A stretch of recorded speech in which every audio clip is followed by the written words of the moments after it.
Well, hello there. It's Antrice, and welcome to another episode of the Savvy Painter podcast. Savvy Painter is the podcast for painters who know that mastering your craft is a lifelong venture. They understand that the hardest part is showing up every day, whether they're inspired or not, and that we're all in this together. For the past 3 years, the Savvy Painter podcast has been sharing tips and techniques that you can use every day in your studio. And when you join the Savvy Painter email list now, you get a collection of inspiring quotes and practical advice collected from years of Savvy Painter interviews. Just go to savvypainter.com/subscribe to sign up for weekly emails and get your free PDF, Essential Tips for Artists. Each week, I interview established artists like Anne Gale, Scott Connery, Rebecca Crowell, and many other artists who are willing to open their studio doors, share their painting processes, and talk candidly about what it takes to consistently grow your skills. We get into the nitty-gritty of their daily studio practice, what tricks they play on themselves to avoid getting caught up in perfectionism, how to use flashcards as reminders to stay on track during long painting sessions, and other cool tactics to quiet the inner critic and continue moving towards excellence.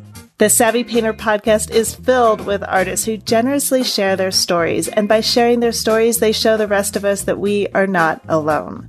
So join us with the Savvy Painter email list and get even more connected with weekly emails. Sign up now and you get essential tips for artists, the inspiring quotes and practical advice collected from years of Savvy Painter interviews. Go to savvypainter.com/subscribe. It's that easy. My guest this week on the Savvy Painter podcast is the artist Constance Mallinson. In this episode, Constance shares her insights from 45 years of painting. We talk about the different phases of her painting career and how and why she transitioned between them. A common question I get from artists is about creating a body of work. It can seem daunting when you look at it from the beginning. At first, the questions are, what do I paint? And as artists try to answer this question, they're exploring, learning what fascinates them, and often discover new techniques and skills. The beauty of this phase is the unknowns. There's so many questions and so many potential paths to go down. That's also what scares a lot of artists. Should I be painting this or that? If I follow that impulse, will people see my work and think I'm inconsistent or that I don't have a style or a voice of my own? Constance talks about the spaces in between her bodies of work and the patience we need to allow our ideas to percolate. We talk about the time it takes to follow your vision and allow your work to tell you where it needs to go. We also talk about art movements and what it's like to be part of one. Later this year at the Museum of Contemporary Art in Los Angeles, Constance will be part of a show that looks back on the pattern and decoration movement of the late 70s and early 80s. As usual, this is a wide-ranging conversation. So please enjoy this episode with Constance Mallinson. So Constance, thank you so much for being on the Savvy Painter podcast. I've been looking forward to talking with you for a while, so I appreciate your time and being here. My pleasure. Would you tell me a little bit about how you got started as an artist? What made you decide to pursue this as your vocation? Well, I don't think there was any particular magic moment where it just came to me that the kind of dedication or the idea that one dedicates oneself to a studio practice is a really long-term and lifelong experience. I do think there are several factors that play into that begin very early. The love of making pictures and using various media, which for most artists begins very young. And as a young person, one tends to get approval from adults for doing so. So with that combination, you start to get feelings of accomplishment that tends to reinforce the process that this is something I want to stay with and be involved with. So by the time most artists get to high school, you're being encouraged to do this. And then for those of us who really get off on it, then, one goes to college and usually declares an art major. And fortunately, you usually have no idea of the financial aspects of it. You know, you hear about starving artists, the cliches and so on. I think it's good that you don't know that when you decide to dedicate yourself to art, because probably that would discourage a lot of people. I bet it does. Yeah, and I think probably parents are well aware of that cliche and try to nudge their children away from it. It seems like school. Yes. Yes, into being lawyers or doctors or whatever. Fortunately, my parents were very supportive, but this was back in the 60s, and they were happy that I was making art, but I don't think they ever fully understood what a lifetime commitment to it meant.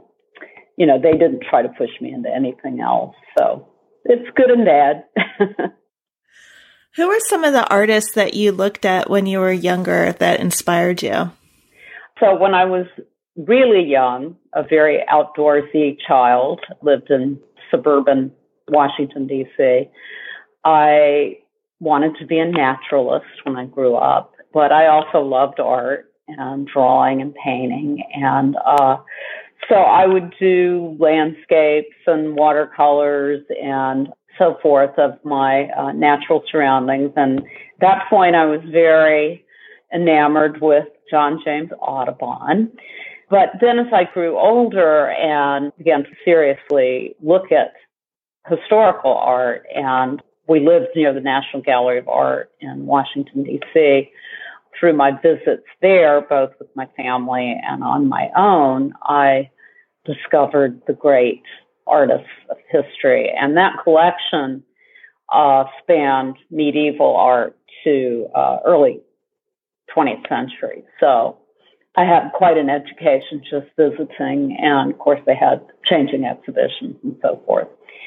As a teenager, I really grew to love the Impressionists. They had a lot of Monets in the collection.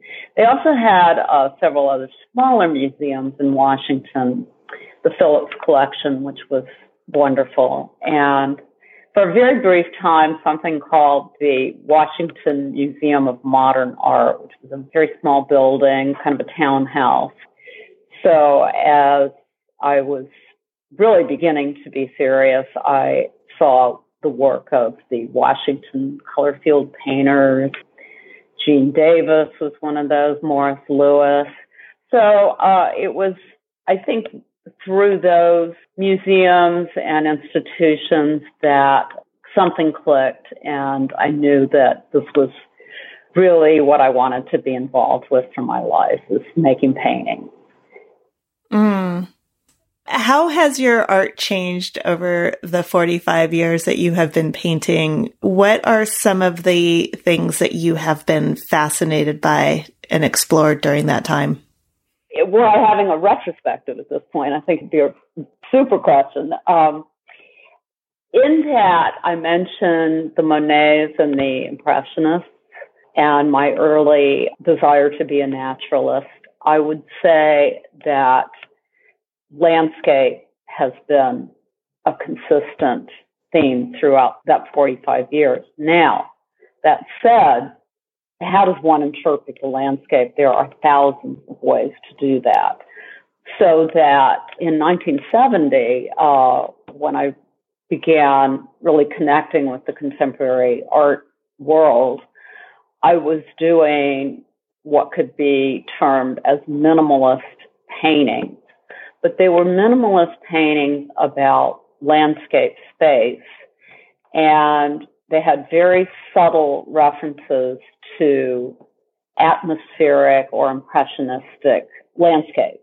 So very soft, pastel colors. Even though I was using geometry, I always saw these early paintings as a reflection on space, with the picture a kind of pink and blue and very soft, cloudy, atmospheric space, a large scale superimposed with geometry. So you might see that as the human-built space versus the natural space. So even while I was using the language of minimalist painting in 1970, I still saw those as a meditation on landscape. It just reminds me of Turner and Monet. I think it's been probably a good decade since I read this book, so my memory of it may be foggy, but what I learned from that book, which I found fascinating, was that both of them, because of the time, especially Turner, some of those images that he made, it was as, sublime as they feel and as sort of minimalistic, especially during that time that his work kind of was, that it really was about humans, what we do to the landscape. And so much of those kind of foggy days was actually just incredible pollution from the paper factories that we looked at and we're like, oh my God, that's so beautiful. And when they really talk about what it was like to live during that time, it was massive pollution. And the Thames was just like, would probably make you nauseous to smell what was being poured into it. Well, yeah, and all those coal fires and so on. That was the famous London pea soup fog. Yeah, I don't know what book you're referring to, but Turner, of course, has always been a fave too. I don't remember the title of it, but it was probably Turner and Monet or something. It was a direct comparison, like side-by-side comparison between both of their lives and, kind of going through their career. So it'd probably be, if I'm just mentioning that in case I know somebody is going to email me and say, wait, what was that book? But it's probably called Turner and Monet or Monet and Turner. So I have probably tended to make big changes in what I'm doing based on finishing what I think is the main focus of what I'm working on and not getting into repeating myself and trying new ways to look at this whole landscape nature idea. So from the minimalist work in the late 70s, early 80s, I became part of the pattern and decoration movement. The feminist-inspired art movement that was post-minimal and re-injected color, pattern, ornamentation, and overt references to more female-generated imagery and narrative. So it was an antidote to the reductivism of minimalism and was seen as including women in the loop. There were very few prominent women minimalists. And so at that time, of course, the feminist art movement was really getting going. So this pattern and decoration movement was this attempt to, I don't know if you remember Miriam Shapiro, she did these giant fan paintings that sort of embraced an Orientalist decorative motif. This was to say that these kinds of images and the impulse to decorate, such as to embroider or to knit or to paint flowers or whatever it was, had been rejected by modernism, sort of macho male painters as not important or not serious. So interestingly, I'm going to be in a show, a historical show this fall here in LA at the Museum of Contemporary Art that takes another look at this movement. So a number of my pieces from that era, from the very early 80s, are going to be included in that. So it's an overview and revisitation of that movement and what it meant. That's fantastic. Congratulations. That's going to be fall 2019. I need to mention that just because sometimes people listen to this much later. Okay, October to be. October? Yeah. Mm-hmm. Okay, so that's at October 2019 at MoCA in Los Angeles. That is so exciting that they're doing that. Well, it is, and I have to say it's a little strange to feel historical at this point.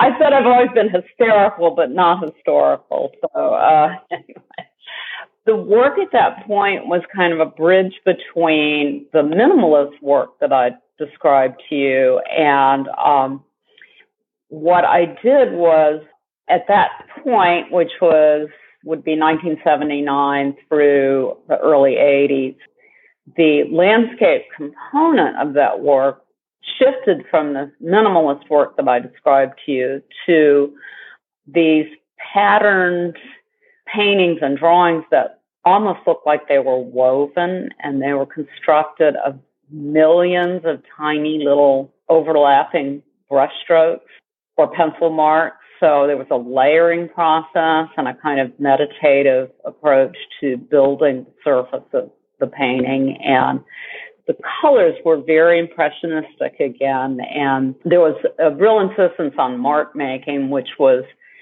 at the time with the feminist theory and so on was seen as a sort of assertion of one's individuality or femaleness, was very overt on the surface of so the mark was very obvious. So the patterns that I chose were, I think, best described as a kind of abstracted landscape pattern.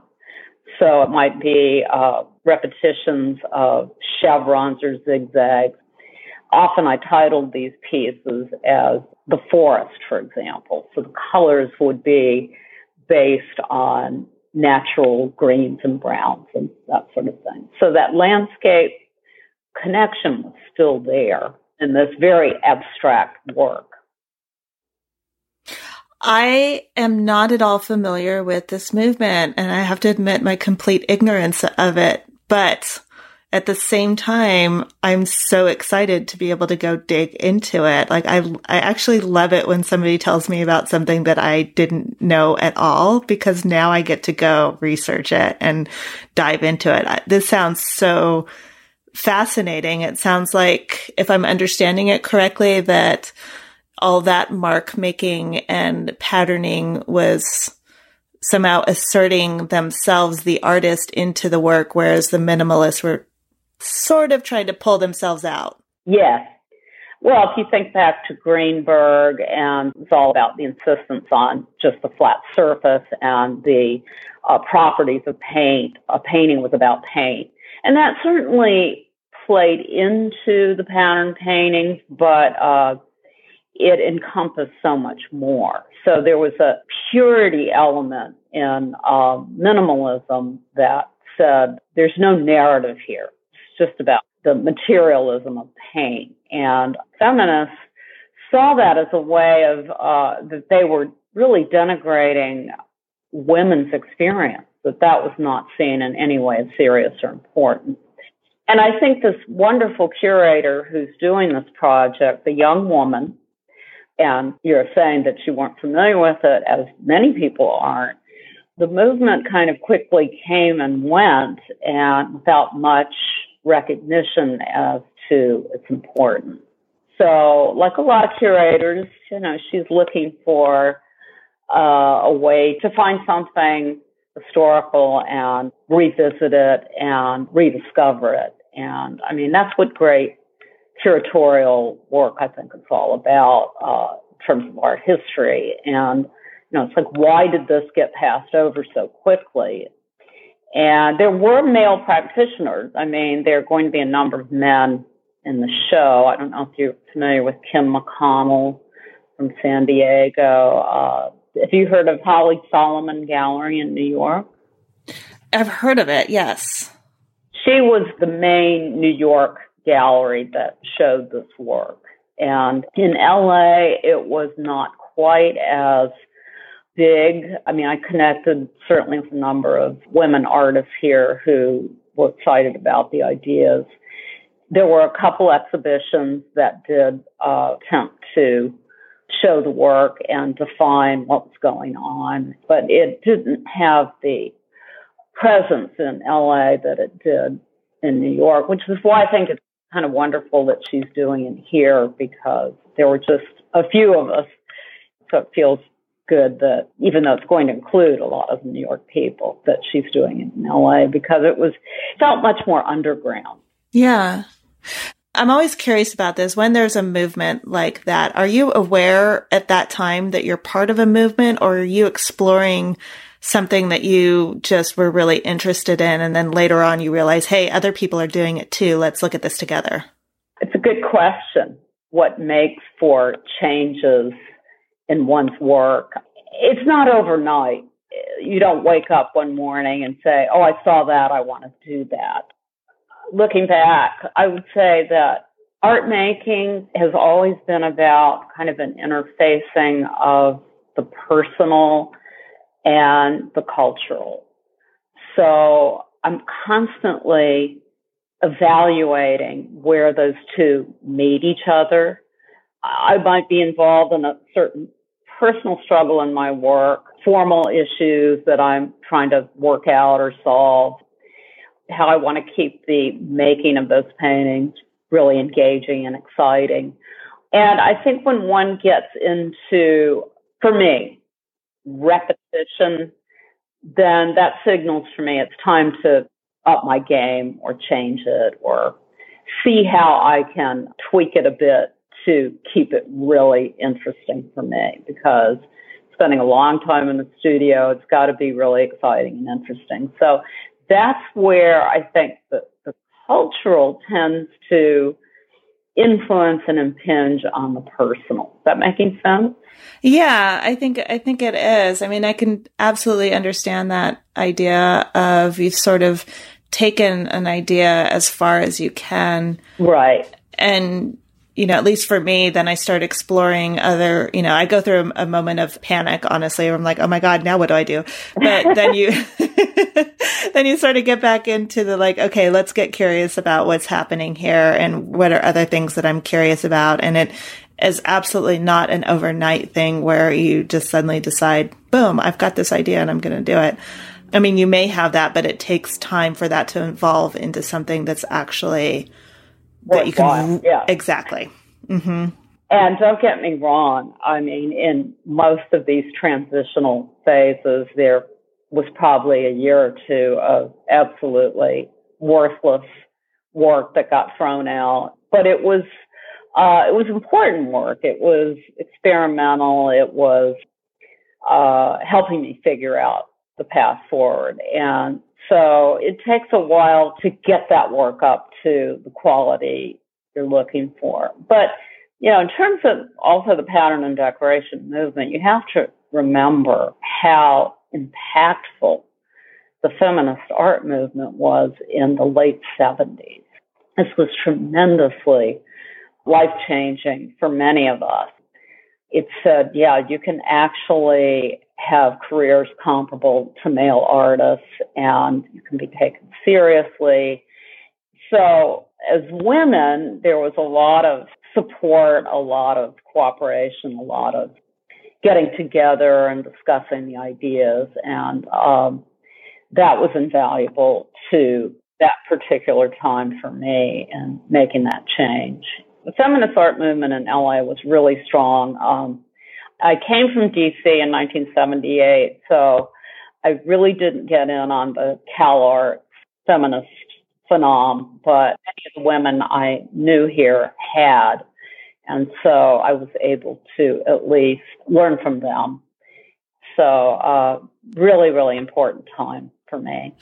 Yeah, very important time. And I think there's a lot of discussion now about the equality of women in the arts, that the shows are predominantly male, that, it's still very much skewed to one side. But I think it's also important to remember how different it was in the 70s in terms of how women, because it's easy just to feel like, oh, it was exactly the same as it is now. But I mean, see, I was born in 71, so I was too little to remember really any of it. But I know very basic things women were they were actively discouraged not to do, even though, it was either actively, no, you shouldn't do that, or actively, standing in their way to do it. What I'm thinking of is a couple of, old broadcasts that now in the internet age are coming back up of people having discussions about women's role in society and whether, and how absolutely damaging it is for women to go to college and, and not be home with the children. And even in terms of relationships, that a woman who's too well educated is really damaging the family unit. And so when you hear that now, like, as somebody who came of age well after that, it's shocking to hear, because okay, things were bad. But when you hear the people recordings of those conversations, I have to say it was extremely shocking. And so there's really no comparison to what's happening today. So I'm just trying to I'm trying to wrap my head around like those conversations, and then trying to imagine myself or any woman in the 70s trying to be taken seriously. Well, fortunately, there was quite a bit of consciousness raising. It might be comparable to now, where you're really seeing artists of color getting quite a bit of attention, and the art world tends to be somewhat ahead of culture at large. In fact, a friend of mine, Maren Hassinger, I've known for years from LA, she's now in New York, but she just got a wonderful write-up in Art Forum recently, and we were both just laughing, like finally it happened. But part of my generation and the frustrations, but I just have to say there's no comparison now. I mean, there are so many more opportunities for women, and they're not really questioned the way they used to be. I mean, the only time I felt that it was really a problem was when I had my two daughters. One was born in 87, the other in 91.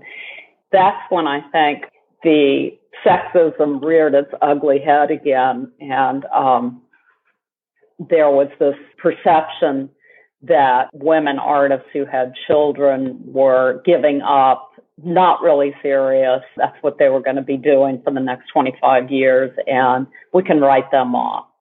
And I had a couple male artists, ironically artists who I had written reviews for. I also write criticism in art magazine, come up to me and say the most toxic put downs of me when my children were small.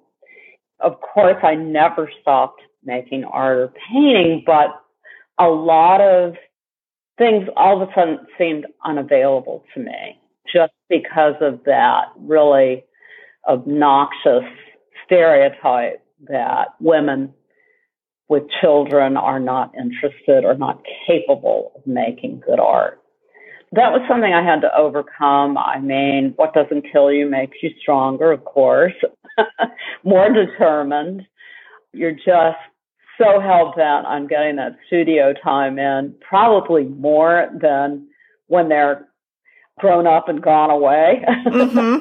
I've heard that, so I ask this question a lot because I love to talk about this subject, because I think, then it was sort of like you gave up on your art career. And now I think it's sort of artists doing it to themselves, like thinking, oh, if I have children, I won't be taken seriously. And what I'm really fascinated by is because I ask so many questions about this, and what I see is kind of what you just alluded to, is that when someone becomes a parent, male or female, their studio time becomes so precious that they become way more efficient than they ever were before, because they have to do it between naps or, feedings, or later on, like taking them to school and back and all this stuff, or kindergarten where they're only gone for a couple hours every day. Did you find that to be true also? Yes, absolutely. I think that you become very, very determined, very organized, very deliberate. And, of course, the wonderful thing is, your children benefit so much from seeing that. They enjoyed coming in and talking about what I was working on, and I could engage them in really interesting ways. And my older daughter is also an artist. She's an animator, not a painter. She said she didn't like to get her hands dirty, but and actually we collaborated on a project a couple of years ago. I was selected to do a metro station, so I did 24 artworks for one of the LA metro stations. It was digital, and since I'm a painter, I have to say my digital skills were pretty minimal, next to nothing. So I was able to collaborate with my daughter on that, and it was absolutely the most fun I've ever had. I mean, it was really, really great. She was terrific. So who would have ever guessed in those frantic early years when you're trying to work in your studio time and that someday you would be collaborating with this very same creature that threatens to take your time away. And yes, I mean, I think if you're not going to make art, if you're not serious about it, then you'll find an excuse. But if you are serious about it, wild horses can't drag you away from it. And this is what I hear from most women artists who had children. Sadly, I think a lot of my peers didn't have children because they were afraid of that, that it would just sap their time and, energy and all that. I have to say, I look at my peers who didn't have children, and I don't see any difference in their success rate. So it goes to show, it's really about, if you're determined to do something, nothing can really keep you from that. So I think it's a mistake to think that you'll get so much further ahead if you don't have a family. That just wasn't the case for me. But there's some gaps in my resume, for sure, but I have no regrets. What are you working on now? I would love to hear about what's happening these days in your studio. From the pattern and decoration, I stayed with that for quite some time, and then I really did become pretty tired of drawing little marks on thousands and thousands of layers, little marks on canvas, and I decided to return to figuration. Fortunately, didn't have a problem with those skills. I mean, to me, they were kind of interchangeable.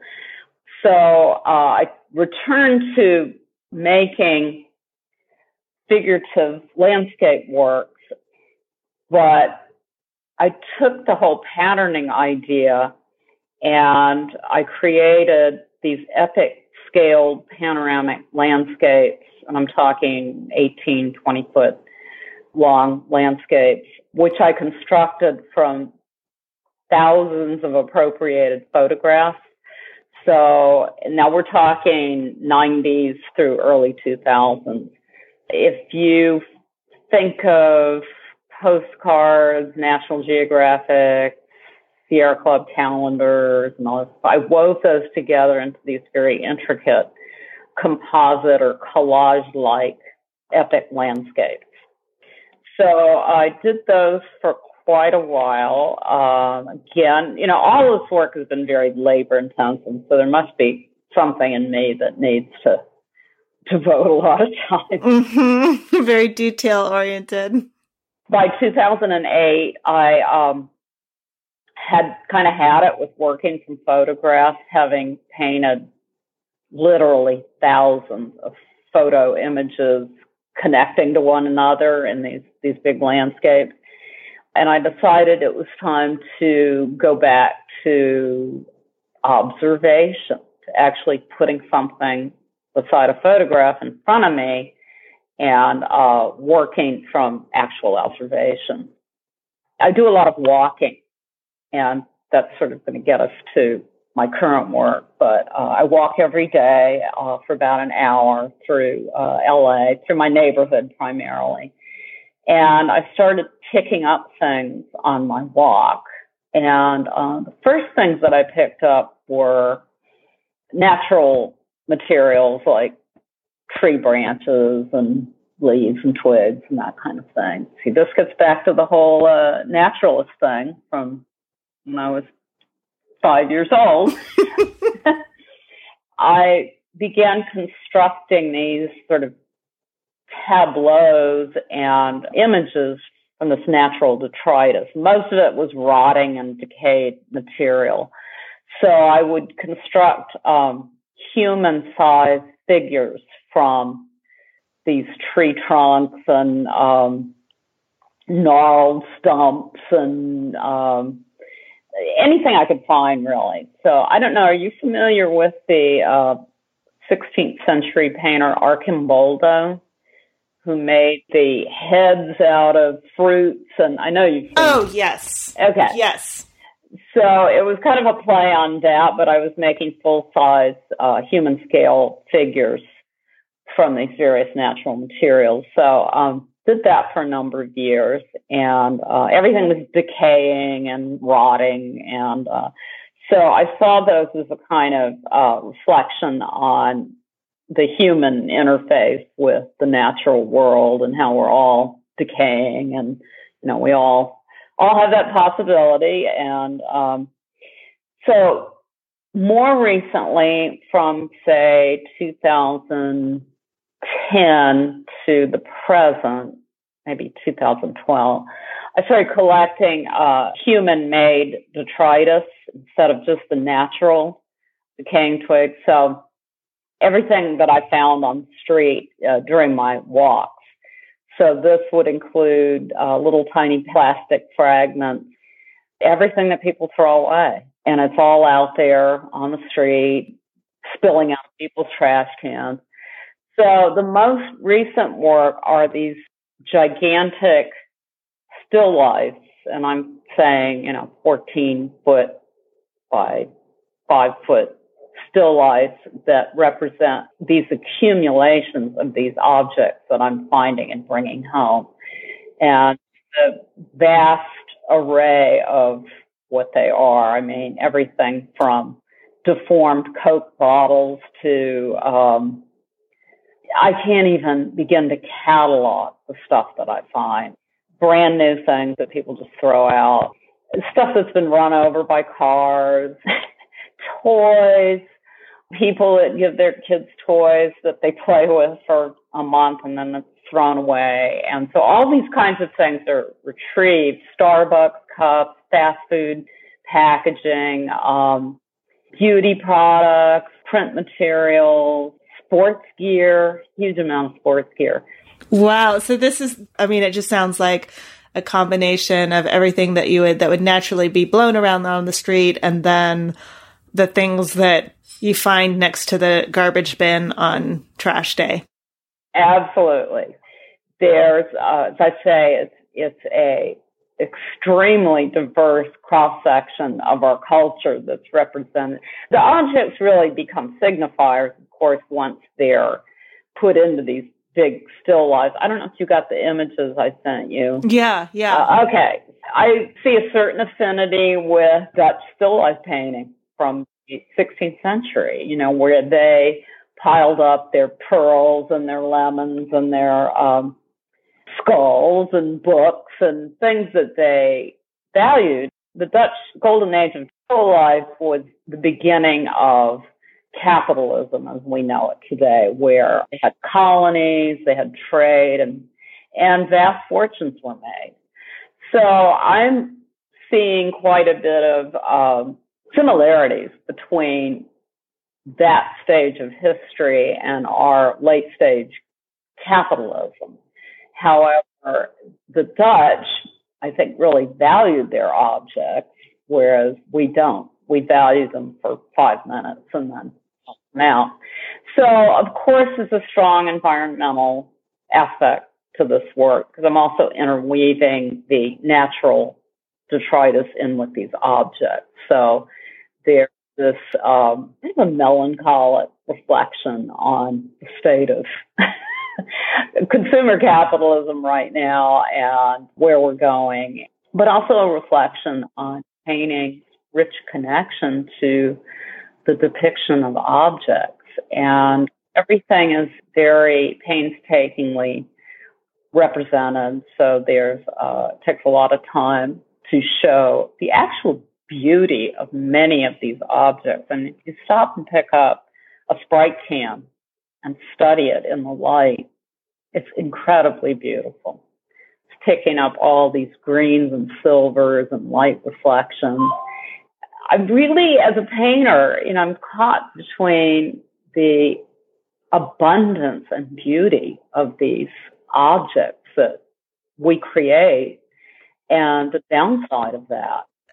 Yeah, no, I mean, it's so fascinating to me, just this idea that we are, you compared it to the Dutch, and, obviously it was so much more difficult to get these things that they collected. And so this idea that these still lifes represented, they were really kind of showing off their wealth in a way. And now we dispose of them. And that's what really struck me about your current work, the work that I've seen, is that it's taking something that we discard and don't even look at and sort of saying, no, here, really look at this. Well, it's a different way of showing off our wealth. It is kind of the same thing. We're so wealthy we can take this and just throw it away. Oh, we can use it once, give it to our kid, and let him play with it till he's tired of it. And I still have my dolls that I played with because we only had a few, and they were made to last. And some of the arms and legs are missing, but I love those dolls, and I see how beautifully they were made. But we didn't have that many. We got for Christmas, and we played with it forever and ever. But now I pull toys out of the top of people's garbage cans that look like they've never been used. They don't even bother to take them to the Goodwill. So this is a different kind of flaunting of our wealth and our abundance from the Dutch.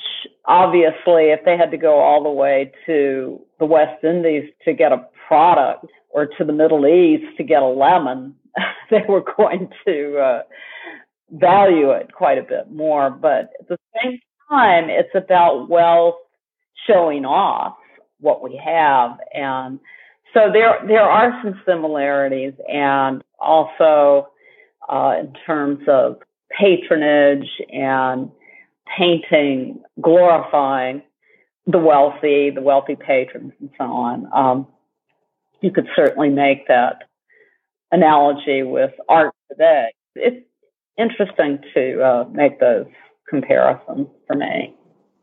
So the landscape has morphed through all these various phases, but I have to say the consistency is my interest in nature and the natural world, and of course its dramatic changes since I was a child and where we're going with it now. So lots of concern, lots of worry, lots of feeling I need to tell that story. Yeah.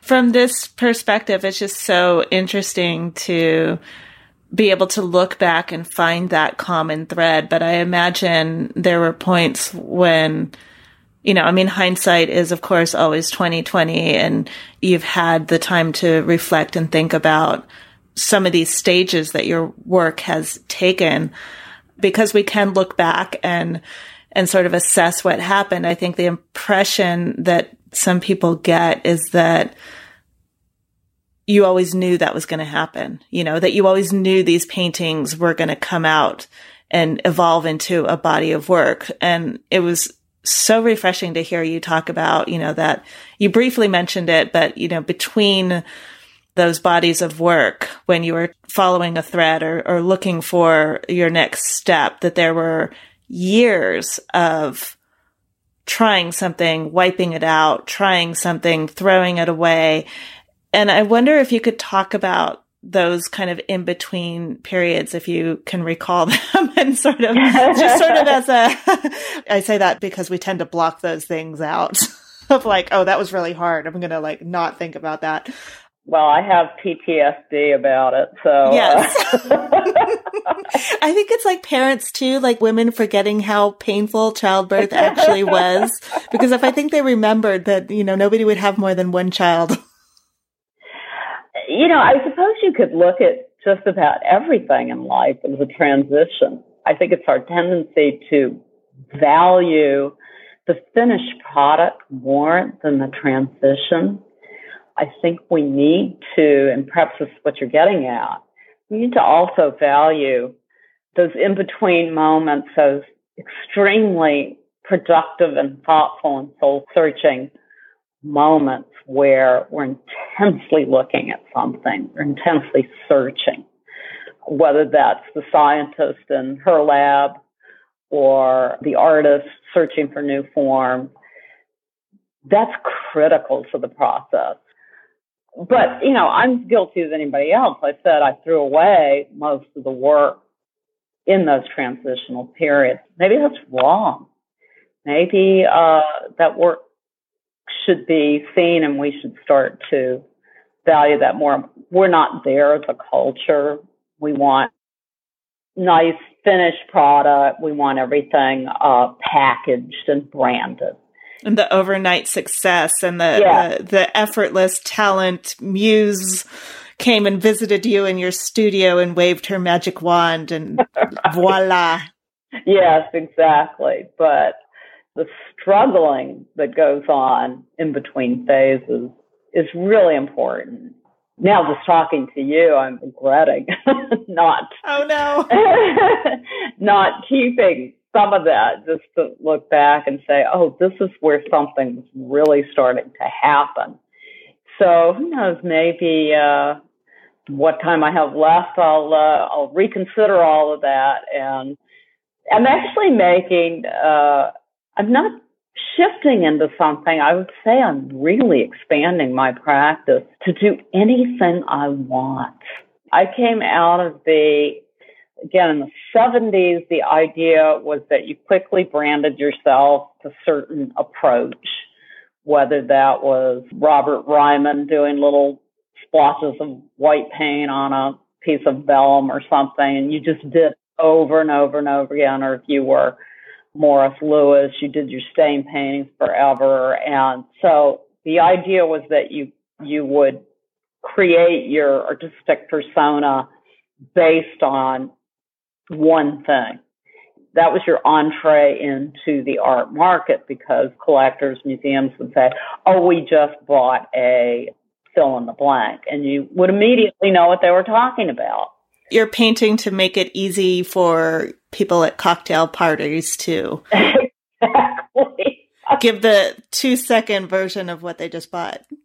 So that has died hard, but now I'm feeling a tremendous sense of freedom. And for example, just this last week, I had been at an opening, and a lot of my female friends were complaining, it's so hard. We can't get galleries. Just, something's never changed. But so I went home, and it makes me laugh to think I did this. I had a recent Art in America magazine, and do you get the magazine? Yes, I know the magazine, but I don't get it anymore. The cover of it was a picture of a large head of Andy Warhol. And the article in the magazine was sort of a relook at Warhol's career and so on.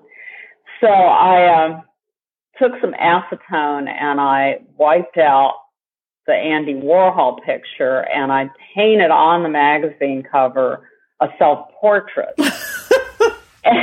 And so I posted it on Instagram, and what a brouhaha. Oh, that's so arrogant of you, Constance. How dare you? It was meant as a kind of a feminist gesture, but also a response to all my friends complaining. And I thought, okay, well, let's just have some fun with this. I'm just going to put myself on an art magazine cover. Well, of course, 90% of the people thought it was real and thought I had finally arrived and had my picture on the cover of Art in America, even though I said on the Instagram post that it was a painting on the cover. And it was in the spirit of Rauschenberg's Erased de Kooning. Do you know that painting? Mm-hmm. I was inspired by that, and it was just a fun thing. So now it's kind of ballooning into something beyond my control, but I used that to illustrate this idea that I'm just going to do whatever I want to. And I'm still doing my giant still lifes, but they take a long time to do. I mean, I spend 6 to 8 months on one painting. Oh, that seems fast to me, given their size and the detail that you put in them. Yeah, it just takes a long time to make these. So in the interim, while I'm waiting for paint to dry and whatnot, I'll do small pieces. And I actually have done a whole series of these self-portraits on found items, we'll call them. I did one recently that was in a political art show. I found a clear plastic bag, maybe 20 by 28 inches, something like that. And on the inside of the bag, I painted my self-portrait. And I titled it Self-Portrait Crying Inside a Plastic Bag. So I'm concurrent to the giant still life, I'm actually creating these pieces on the items themselves that carry an environmental message as well. Oh, I love it. My practice is kind of opening up in ways, of course, I never would have expected, but at the same time, I feel free from this whole idea of having to paint the same painting over and over and over again in order to create market presence or whatever. I just don't care anymore. So I'm having a good time. It's so refreshing, though, Constance. I mean, it's funny, as I was just having a conversation with a friend of mine. I was about to say she's not even an artist, but I feel like there's this undercurrent right now or something because I've been talking to my husband about the same time. It's like, why do we censor ourselves? Why do we not do what we want to do? And my friend said to me the other day that one of the things on her bucket year was to live 2019 only doing the things that she really wants to do, like just basically not caring about sounds so selfish, not caring about anyone or anything else, and just doing everything the way she thinks it should be done, kind of like as her mission for the year. And in terms of art, I'm so excited by what you're talking about right now. I mean, you were just saying like something that I said made you feel like you wish you hadn't thrown those paintings away, or that you'll keep the transition ones. And I'm just sitting here thinking, like, how unspeakably liberating is it to just not care what people think about your paintings and go on any tangent? And of course, ironically, there's a huge paradox in this, because the minute you don't care, other people start caring. Just, as I say, as a humorous response to everyone complaining that they're not getting their 10 minutes of glory. And I said, okay, well, here's 15 minutes of glory on Instagram. Dig it. But, there's also something, I don't know if you're reading these essays lately. I just turned 70 not too long ago, about the older women in Hollywood, Glenn Close and, Maggie Smith, these older women actresses, saying, this is the real flowering of their careers. And, I think there's something about being a 70-year-old where you just arrive at this point that we're talking about, where I'm just going to do what I want to do and let the chips fall where they may. And I don't need to play to anybody's conception of what I should be at this point. It's tremendously liberating. And, I feel like maybe some of my best work is going to come out of this. I think it will. And so we'll see. And, with a lot of aging boomers out there, I think you may see a lot more of this, but you should encourage your friend to write a journal or, create some documentation of this 2019 experiment. Sounds really great. Yeah. So interesting how difficult it is, because it sounds like, well, that's obvious. Why wouldn't you just do that? But the conversation came up because I was talking with her about, the tendency for people, especially women, to be people pleasers and to just, kind of say like, oh, let's make sure you're okay before I'm okay. And I started really paying attention to it. And it's default. It is without thinking. Things like, where do you want to go to lunch? I don't know. Where do you want to go to lunch? And we're trying to like figure out like, what do you want for lunch? And it's kind of like, no, I want this. Yeah, well, it's great. Let's just say I'm really enjoying this phase of my artistic life. I love it. And I'm so excited to see where it goes. I'm just like going to be stalking you on Instagram. Yeah, we have to connect on Instagram. So, but, as a consequence, I think one of your questions was, what's your dream project, or, if money was no object, and, what would you do if you could just completely kick it and do your project of your dream? Right now I'm ruminating on, I also do a lot of photographs while I'm doing my walks. So a lot of weird stuff out there. And, it might be a mud puddle with something in it. It might be a crumbling structure. It might be, whatever I encounter on my walk. So my dream project would be some sort of large-scale installation where I can actually incorporate these different media. So photographs kind of interwoven with painting and objects. Talk about an in-between at the moment. I haven't quite got it, how I'm going to do that, but I've done a few sort of maquettes to see if something like this might work. But again, why do these mediums have to be, and less you're seeing this, but you're a painter, so you only paint. You don't make objects, or you don't do photography. And you certainly don't mix them together. And it's all part of the, we're all just sort of beholden to the art market. And that's what dictates that, not your personal curiosity about what something's going to look like. And that's what feels liberating, is to just say, well, look, I'm not Jeff Koons. I don't have to worry about my market.